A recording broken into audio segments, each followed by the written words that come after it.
Hello, welcome to the Everyman Puppet Theater. My name is Laura Ann Ewald, and I am the founder of Everyman Theater, and I am the puppeteer for the Everyman Puppet Theater. Today we're going to start our series of videos on puppets. Today we're going to do an introduction to what is a puppet, and what types of puppets are there. I'd like to thank Miss Megan at the Pearl River County Library System for allowing us to come in and put our videos up. We have been invited to participate in the summer reading program this year, and of course we can't do it in the library, so we're going to do it virtually. So today we're going to talk about first, what is a puppet? Basic definition of a puppet: any inanimate object that is animated. That is, anything that doesn't normally move, that you move, has the potential to be a puppet. For example, I brought here today a piece of fake fur. Just a piece of fabric, cut in a slit, cut in an angle, rounded off the ends. Okay? It's just a piece of fabric, right? Until we shave its face, put a couple of googly eyes on, and then we have a puppet. It's a very simple puppet to make. It's a very simple puppet to play with. And with lots of practice, you can bring your furry friend alive for all your friends to play with. A puppet, very simple. There are 5 types of puppets. One with which you're probably most familiar is the mouth puppet. Then there is the hand puppet, also called a glove puppet. And then there is the rod puppet, the shadow puppet, and the marionette. And let me show you some of my friends, my puppet friends, to demonstrate all these different kinds of puppets. This is Danny. Danny is obviously a mouth puppet. By definition, a mouth puppet is simply a puppet in which you put your hand, and your thumb is the lower jaw, and your fingers are the upper jaw, and that's how he talks. Most popular, most famous mouth puppets, of course, are the Muppets, and the word Muppet is simply a shortened version of mouth puppet. Mouth puppet squished together became Muppet. Danny is not a Muppet. No, because Danny is not a trademark Muppet. He is simply a mouth puppet, but he's kind of fun. Put your hand in, move the mouth, and we will be demonstrating this later, and we'll be making a mouth puppet that you can make at home with something that you probably have at home. Danny, mouth puppet. Bye, Danny. The hand puppet, also known as a glove puppet, is simply put on your hand. Usually the index finger is in the head, and then your thumb and your third finger are in the hands. Smitty is actually a real glove puppet because he is made out of a gardening glove. Get close to him, you'll see he's actually got a cuff around the bottom, and he's just decorated. His head is styrofoam ball with some decorations on it, some felt, a lot of glue. But that's Smitty, a sea dragon. Not just a dragon, a sea dragon. He was a big star in a play called The Mermaid and the Sea Dragon, in which Smitty rescued the mermaid from a bad shark. Hand puppet, also glove puppet. Bye. For a rod puppet, I brought along Charles Thompson. This is Charles Thompson. Charles Thompson was the secretary for the Continental Congress back in 1776.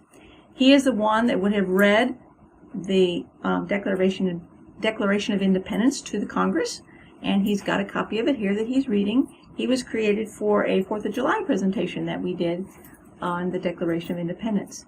He is a 3-rod puppet. He has a main body rod, which in this case is a dowel, and then he has 2 hand rods, which in this case are simply metal rods.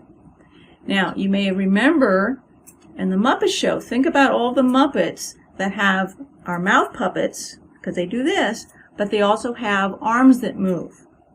Kermit, Miss Piggy, Gonzo the Great, anybody who has a mouth that moves like this and small skinny arms that do this is a combination of a mouth puppet and a rod puppet.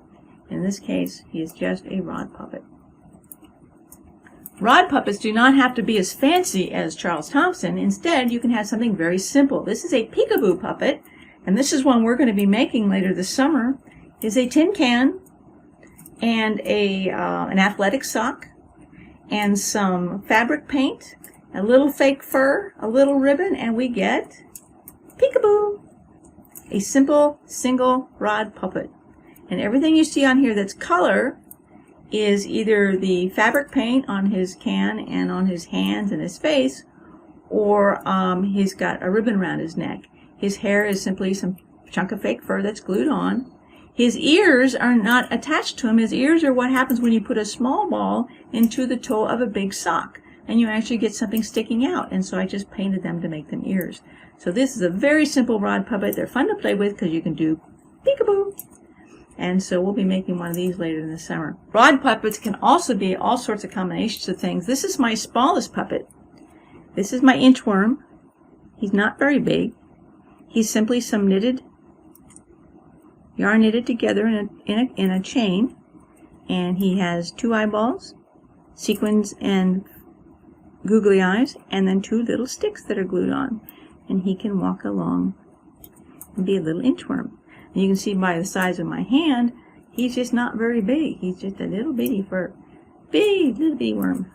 So simple. Again, you see a puppet and you think rod puppet, it has to look a certain way. It never does. You can do anything with anything potentially to become a puppet. You just have to move him. Shadow puppets are pretty simple. I have a couple of examples here. Shadow puppets are simply cut out of paper. I have a little dog and I have a little girl, and they're just paper cutouts. You see, they're just simple paper cutouts and stuck on a stick. In this case, I used those long matchsticks. Had some spent matches over at church, and I cut off the ends of them, and I just stuck them on with a little pin. So I have shadow puppets. Now you have to have a special stage to show shadow puppets. So I'd like to show you my stage. So here's how the shadow puppet stage works. You stretch something over the opening, and we can do this, as I said, in a cardboard box. Parchment paper works very well. It's translucent, and we put a light behind it. And each puppet is simply a cutout, and it is a very simple rod puppet. So for example, I have a little girl inside the house, and she comes out, and she's calling the dog. And here comes the dog, running across, up to the porch. Whoa, no, don't jump on me, don't jump on me. Rod puppets are very simple. They can be cutouts, they can be all black. You might also use color, something that's a plastic that you can see through so you can get colors in them. The rod puppets are the oldest form of puppetry. They come from India or China. They're not sure who did it first. But they're very simple. But you can do all sorts of things. The background is also, all the scenery is also done in cutout, plain simple cutout black. And you can make them articulated by just putting a pin through their shoulders, and you can have them move. As you can see, they are rod puppets because the puppets are on a stick, on a rod. In this case, I used a pin that went through, if I can show it to you here, it went through her shoulders so we can also move her arms up and down. So that's how it works. And we can go on the porch, and the puppy can come. That's how it works. Rod puppets, which are also shadow puppets. Finally, I want to talk about the most complex puppet that we have, and that's the marionette. The good news for us is that not all marionettes have to be complicated. We have here our purple cow. Remember Ogden Nash's? I never saw a purple cow. I never hope to see one. But still, I'll tell you anyhow, I'd rather see than be one. This puppet was inspired by this purple fabric. I was walking by a remnant bin, and I saw this purple fabric, and I said, "Purple cow!" But she's very simple. She only has 2 body strings, one on her hips and one on her shoulders. And then so she could turn her head, I put 2 on her horns. one each on her horn so she can turn her head back and forth. But I have nothing on her legs, and I haven't put one on her tail yet. One of these days I'm going to put one on her tail so she can wag her tail. But that's my marionette. Very simple. And we'll be making very simple marionettes as well. You'll notice she's got black strings. Most puppets have black strings, black rods, whatever, because the background usually fades into.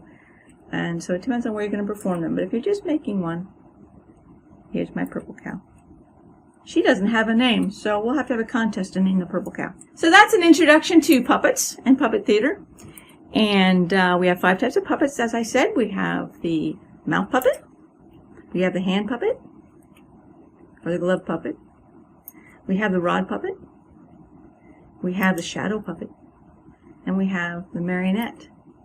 You also have finger puppets, which are very small, just on each finger. We have all sorts of different kinds of puppets that we can make. The important thing for you, as you're stuck at home, is to start looking around your house for items that you think you can move as a puppet. It's amazing what you can find. A single sheet of paper can make a puppet. You can use tubes out of your toilet paper rolls. You can use the long tubes out of your other. You can use the little cups that come on medicine. You know, you don't want to do that on top of the medicine gone. Once your medicine's gone, you use little cups. The little bathroom cups, the big cups for drinking stuff. You can use paper plates. You can use paper bowls. Anything could possibly turn into a puppet. So has the potential to become a puppet. The key is movement.